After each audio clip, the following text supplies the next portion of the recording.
임기 반환점을 앞두고 열리는 만큼 어떤 내용이 나올지 관심이 쏠리고 있습니다. 네, 대통령 담화 관련해서 두 분과 짚어보겠습니다. 노동일 파이낸셜 뉴스 주필, 최진 대통령 리더십 연구원장 두 분과 함께합니다. 어서 오세요. 네, 안녕하세요. 네, 안녕하십니까.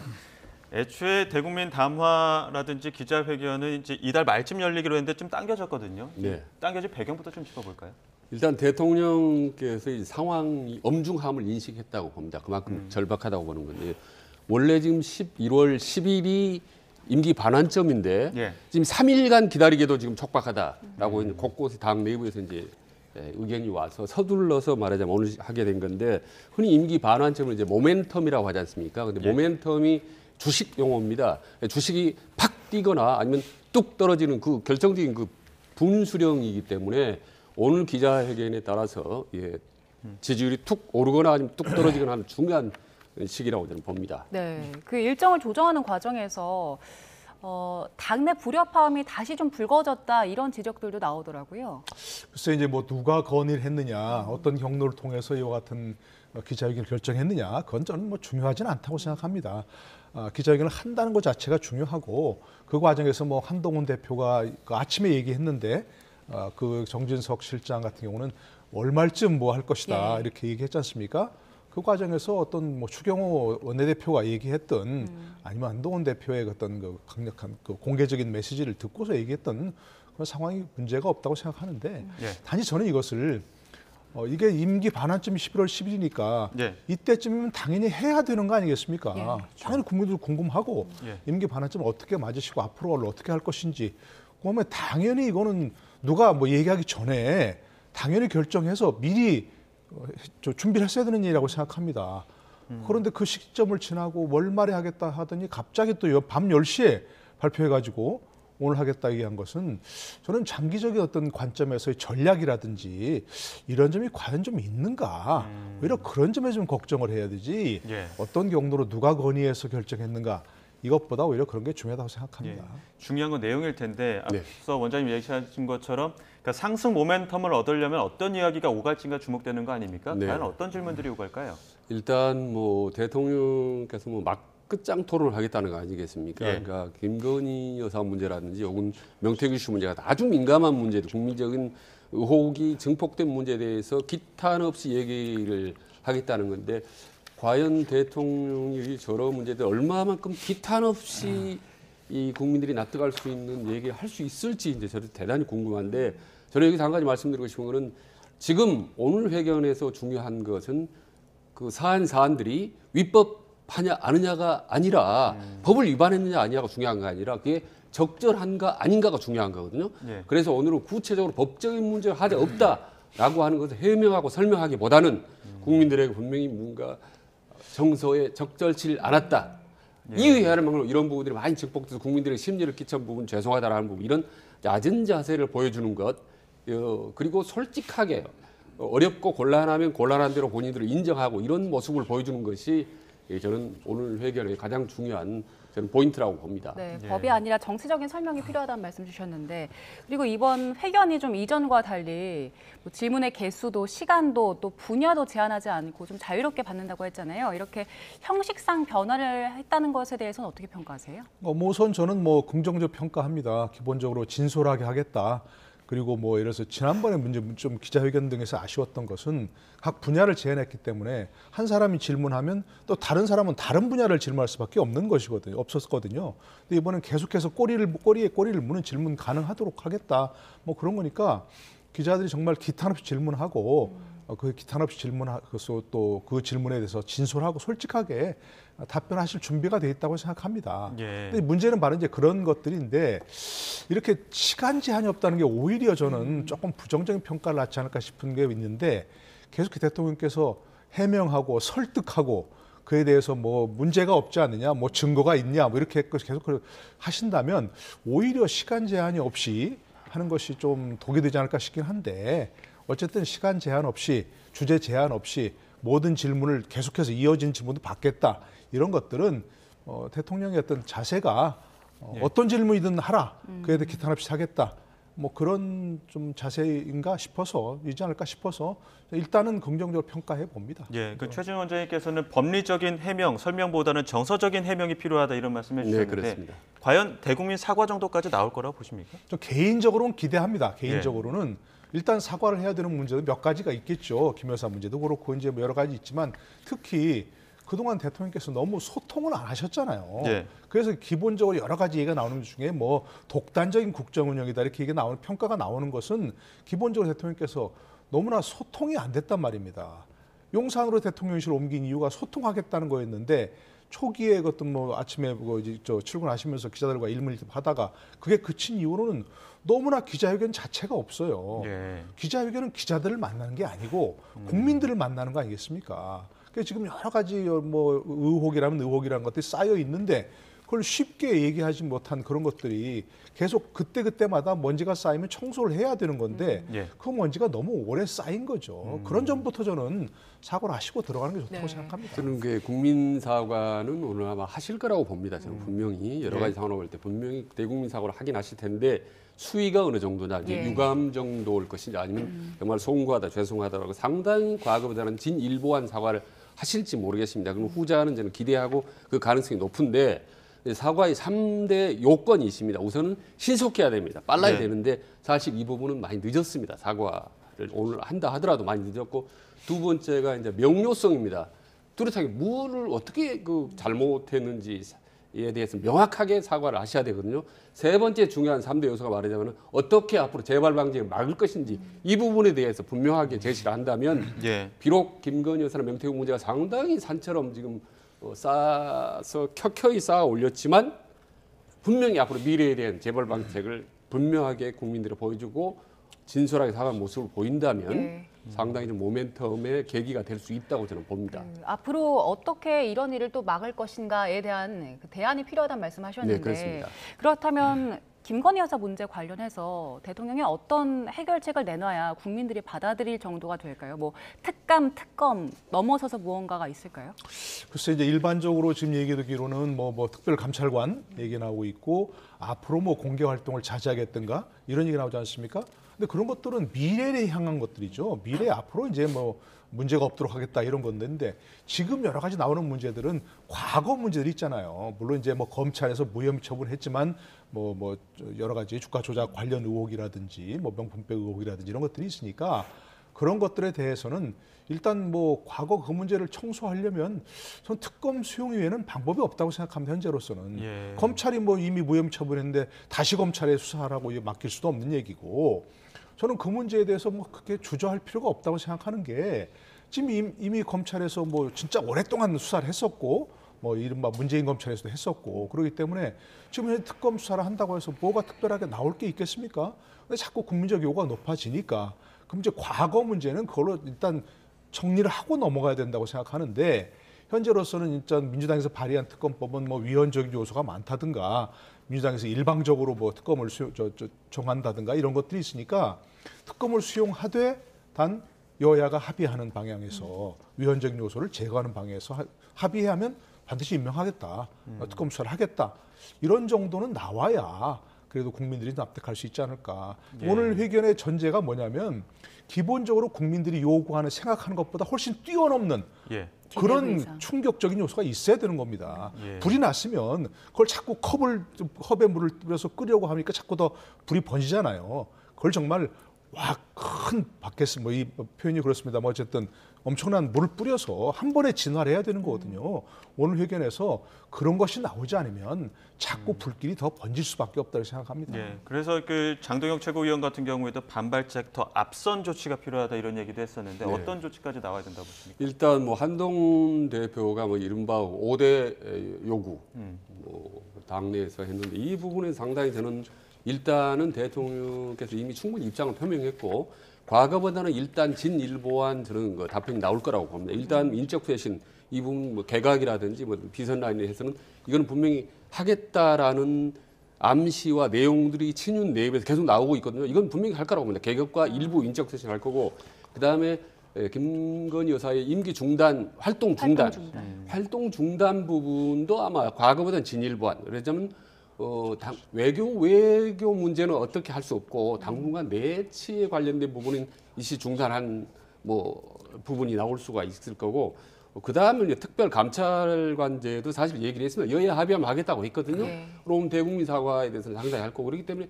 대부분 진일보에서 이른바 한동훈 대표가 요구했던 주장했던 부분은 상당 부분 관철이 되겠으나 국민들이 과연 그 부분을 받아들일 수 있을겠냐. 그래서 핵심은 결국은 핵심은 김건희 여사 미래에 대한 재벌강의 대책 그리고 아까 우리 교수님 말씀하신 이제 특별검사 예. 부분을 어떻게 할 것이냐. 이 부분은 이미 말씀을 대통령이 했어요. 이게 어렵다. 유현적 요소가 많기 때문에 정치 공세적 측면이 많기 때문에 이건 어렵다라는 그 선에서 크게 아마 벗어나기 힘들지 않을까. 그래서 오늘 회견은 한동훈계나 이른바 친한계나 보수 지지층에는 나름대로 상당히 설득이 되겠지만 그 외에 중도층이라든지 국민 다수가 과연 어느 정도 설득력을 갖게 될 것인지 이 부분은 저는 회견이 끝나봐야 알 수 있다고 봅니다. 예. 예. 그리고 김건희 여사 문제 이외에도 사실 더 명확하게 해소가 돼야 할 의혹이 명태균 씨 관련 의혹이잖아요. 명태균 씨 관련해서는 어느 정도의 설명이 구체적으로 이루어져야 국민들 납득할 수 있겠습니까? 그래서 어느 정도라고 얘기할 수는 없지만 있는 그대로 말씀하셔야죠. 있는 그대로. 대통령실에서 명태균 씨 관련 의혹이 자꾸 날 때마다 해명해온 것들이 결과적으로 사실이 아닌 거로 드러나잖아요. 처음에 별다른 친무 관계가 없다고 했는데 친무 관계 있는 게 드러났고 두 번밖에 안 만났다는데 그것도 아닌 것으로 드러났고 또 경선 끝난 이후에는 접촉이 없었다는데 그것도 아닌 것으로 드러났잖아요. 그러니까 처음부터 그것도 진상을 완전히 파악한 다음에 해명을 하든 설명을 하든 뭔가 있었어야 되는데 자꾸만 그 드러나는 의혹 자체만 가지고 자꾸 그걸 하려다 보니까 오히려 이제 더 큰 의혹으로 번지고 오히려 더 이게 마치 무슨 처음부터 의도적으로 거짓말한 것처럼 드러나 버린단 말입니다. 그러니까 대통령께서도 아마 전체적인 어떤 그림을 잘 모르실 수도 있어요.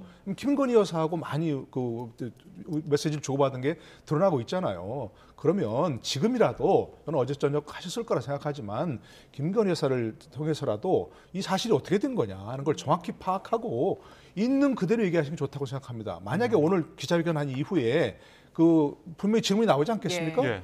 질문 나온 다음에 대통령이 답변하시는데 또 그게 사실이 아니라고 누군가 녹취록을 공개해버리면 이건 완전히 대통령 기자회견이 거짓말한 게 돼버리잖아요. 예. 본인도 전모를 파악하지 못할 수가 있는데 대통령께서도 그러니까 저는 지금이라도 완벽하게 전모를 파악한 다음에 그래서 그거 잘 모르겠다 그러면 조금 더 전모를 파악한 다음에 그걸 국민 앞에 소상히 별도로 설명드리겠다 이렇게 하든지 해야지 또 조금 일각 뭐 공개하고 그게 사실이 아닌 것으로 또 반박이 되고 하면은 정말 치명적이다 이렇게 생각합니다. 예. 그래서 또 민주당도 추가 녹취를 공개할 가능성도 좀 검토하고 있는 상황이다 그러니까요. 보니까 여기에 네. 대한 이야기가 좀 자세하게 나와야 될 것 같은데요. 예, 노동일 교수님 말씀 전적으로 동감하고요. 벌써 민주당과 명태균 씨가 벌써 이미 그 암시를 했습니다. 내일 11월 8일 날 여차하면 이제 녹취록을 또 터뜨리겠다 이런 얘기를 했고 그리고 내일 또 국회 법사위에서는 김건희 특검법이 전체회에서 또 통과를 시킬 예정입니다. 그럼 11월 14일 날은 또 국회 본회의에 또 김건희 특검법을 올려서 통과하고 그 전까지 6일 동안은 계속 저녁 때 민주당이 국회에서 지금 규탄 대회를 하겠다는 거 아니겠습니까? 그리고 15일 날은 이제 1심 이재명 대표의 선고가 있습니다. 정치권이 아주 가파르게 합니다. 그래서 오늘 명태균 씨에 관련된 문체나 이런 문제는 내일 그리고 모레 어떤 제2, 제3의 어떤 녹취록이나 의혹들이 제기될 것까지 충분히 감안해서 종합적으로 판단을 해서 말씀을 하셔야지 사안사안 과거만에 또 이후에 또 후폭풍이 터지면 그 다음에는 정말 감당하기 힘들 겁니다. 예, 그 그러면 점에서 노 교수님 말씀을 전적으로 종합적으로 판단해서 앞으로 다가올 상황까지도 예측을 해서 오늘 저는 말씀을 하셔야 된다고 봅니다. 네, 그러면 그 명태균 씨 녹취 관련해서는 대통령 사과가 있겠습니까? 어떻습니까? 뭐 일단 본인이 처음부터 그걸 파악하지 못하고 예. 그래서 대통령실에서 뭐 일부 뭐 친무 관계가 없다든가. 자, 잠시만요. 지금 현장에서 지금 화면이 열린 것 같아서 이거 먼저 전해드리겠습니다. 윤석열 대통령 지금 용산 대통령실에서 대국민 담화를 발표합니다. 현장 연결하겠습니다. 네, 모두 자리에 앉아주시길 바랍니다.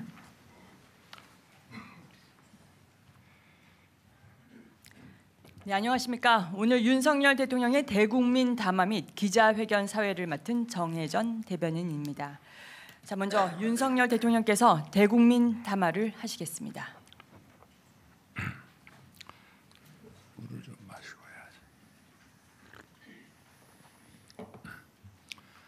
존경하는 국민 여러분, 얼마 전까지 더위가 계속되더니 이제 아침 저녁으로 꽤 쌀쌀해졌습니다. 겨울 채비에 국민 여러분들 어려움이 없으신지 걱정입니다. 대통령이라는 자리는 늘 걱정이 많은 자리입니다. 더울 때는 더워서 걱정이고 추우면은 또 추위가 걱정입니다.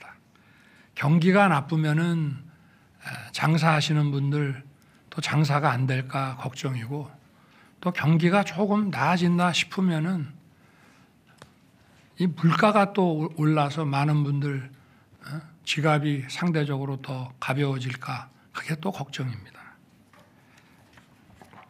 365일 24시간 노심초사하시면서 참 국민들도 열심히 일하고 힘드시지만 저 역시도 365일 24시간 정말 국민의 그 삶을 챙기는 것이 대통령의 어깨에 놓인 그런 책무라는 생각이 듭니다.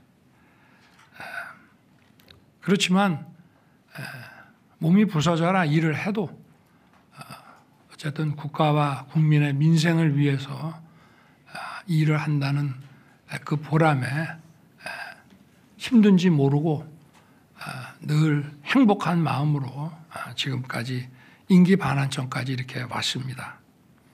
돌이켜보면은 지난 2년 반 동안 국민에게 맡기신 일을 어떻게든 좀 잘해내기 위해서 쉬지 않고 달려왔습니다. 국민들 보시기에는 부족함이 많았을 것입니다. 그렇지만 제 진심은 늘 국민 옆에 있었습니다. 또 저의 노력과는 별개로 국민들께 걱정을 끼쳐드린 일도 많았다고 생각합니다. 민생을 위해, 대한민국의 미래를 위해 시작한 일들이 국민 여러분께 불편을 드리기도 했고, 또 제 주변의 일로 국민들께 걱정과 염려를 드리기도 했습니다. 대통령이라는 것은 변명하는 자리가 아닙니다. 모든 것이 제 불찰이고 제 부덕의 소치입니다. 국민 여러분께 먼저 죄송하다는 말씀, 진심 어린 사과의 말씀부터 드리고, 그리고 이 국정 브리핑을 진행하겠습니다.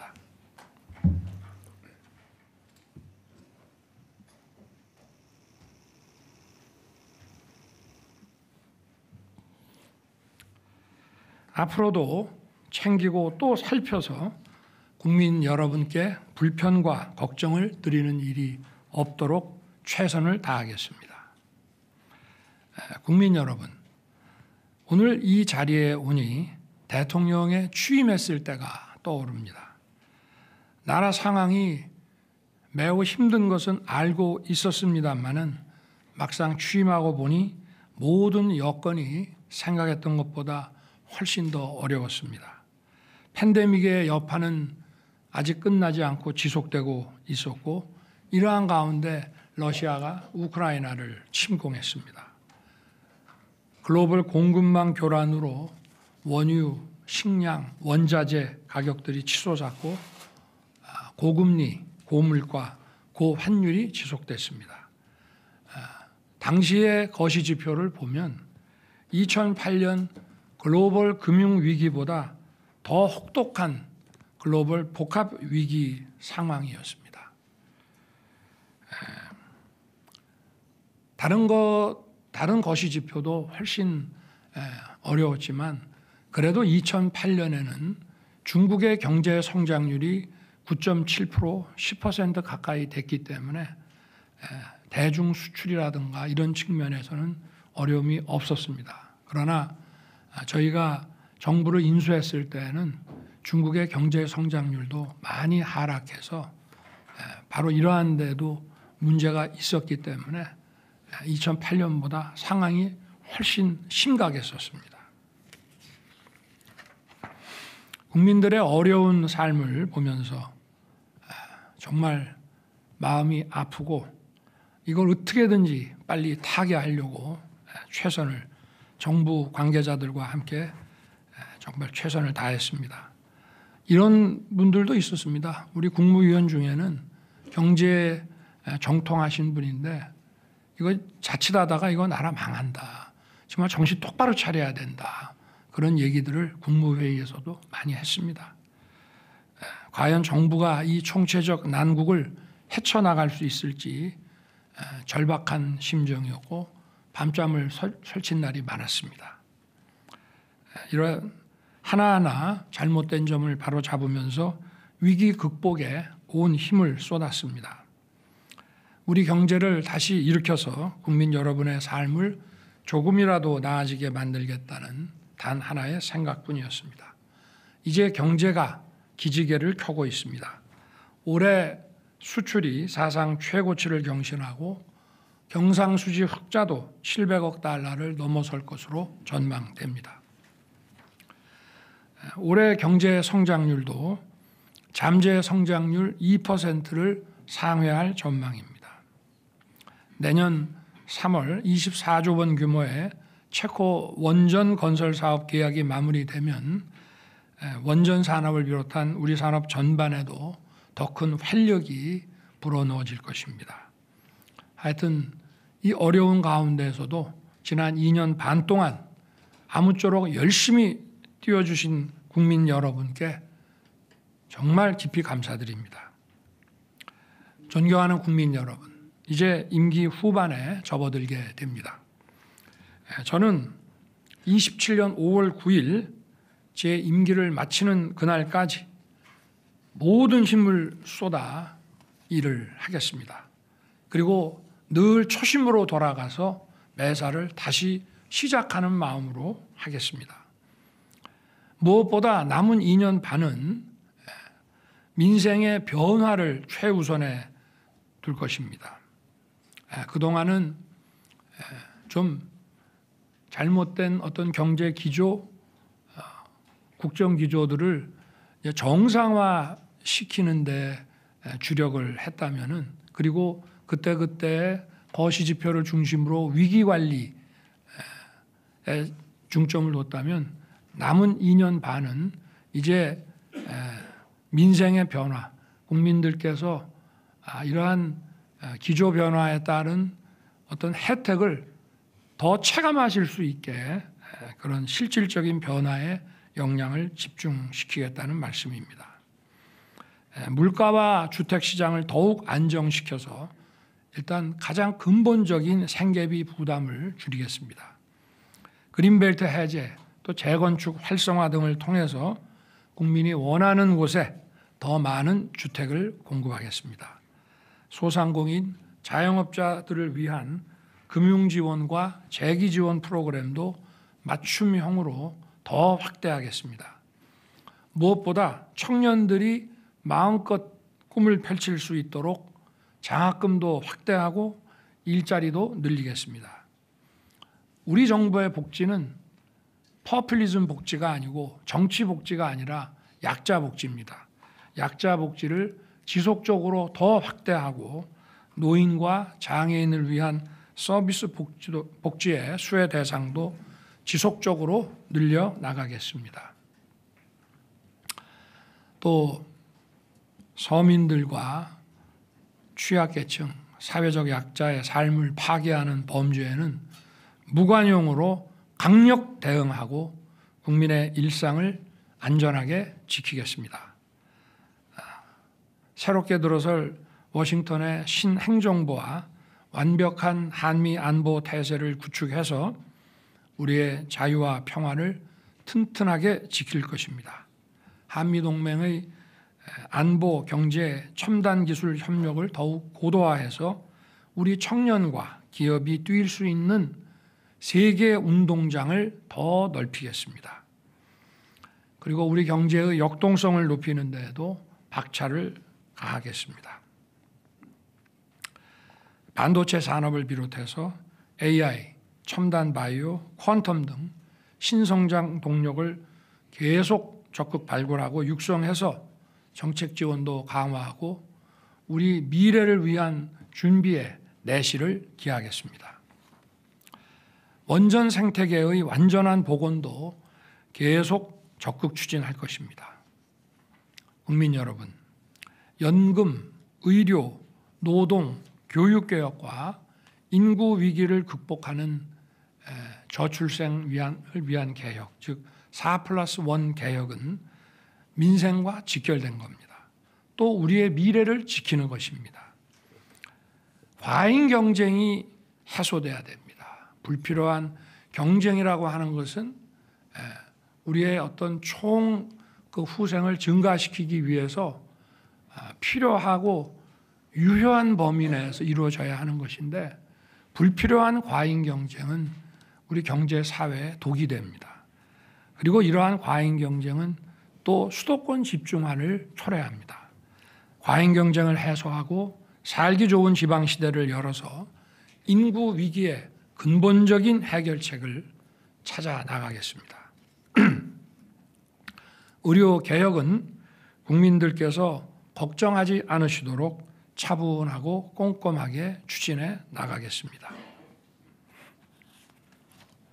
연금 개혁은 단일 개혁안을 정말 오랜만에 우리 정부 들어서 국회에 제출을 했습니다. 작년에는 무려 약 5,600조 규모의 가장 방대한 여론조사 FGI 수리 분석을 통해서 국회가 결정할 수 있는 단계로 만들어서 보냈고 이번 22대에 들어와서는 우리가 아예 국회 논의 시간을 더 단축시키기 위해서 정부 단일 개혁안을 보내드렸기 때문에 조속한 논의가 이루어져서 이것이 개혁안이 정말 사회적 대합의를 거쳐서 조속히 마무리되기를 기대합니다. 노동개혁은 법치 확립의 토대 위에서 유연하고 활력 있는 노동시장을 만들겠습니다. 교육개혁은 이제 본 궤도에 올랐습니다. 늘봄 학교를 계획대로 확대하고 융합형 미래 인재 양성을 위한 새로운 교육의 틀을 세우겠습니다.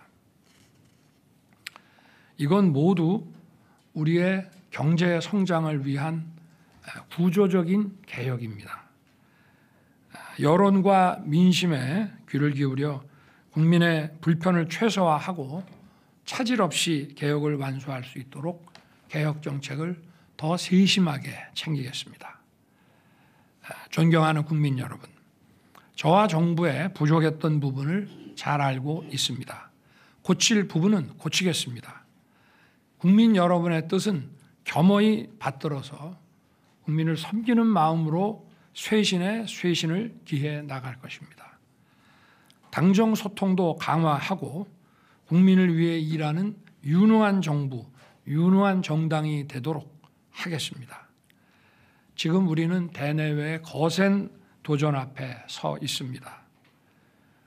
잘 해나가면 이 위기가 얼마든지 우리 발전의 기회로 바뀔 수 있습니다. 소모적 갈등으로 시간 낭비할 수가 없습니다. 민생과 미래를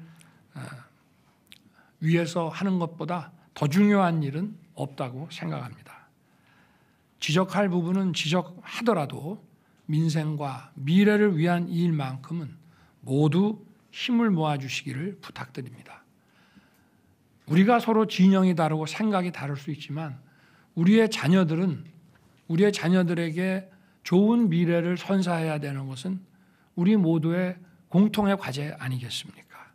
저도 국민 모두의 마음을 모으기 위해 제 마음가짐부터 다시 돌아보면서 더 소통하고 더 노력하겠습니다. 국민 여러분께서 민생의 변화를 체감하고 더 나은 미래를 꿈꿀 수 있도록 저와 우리 정부는 최선을 다하겠습니다. 감사합니다.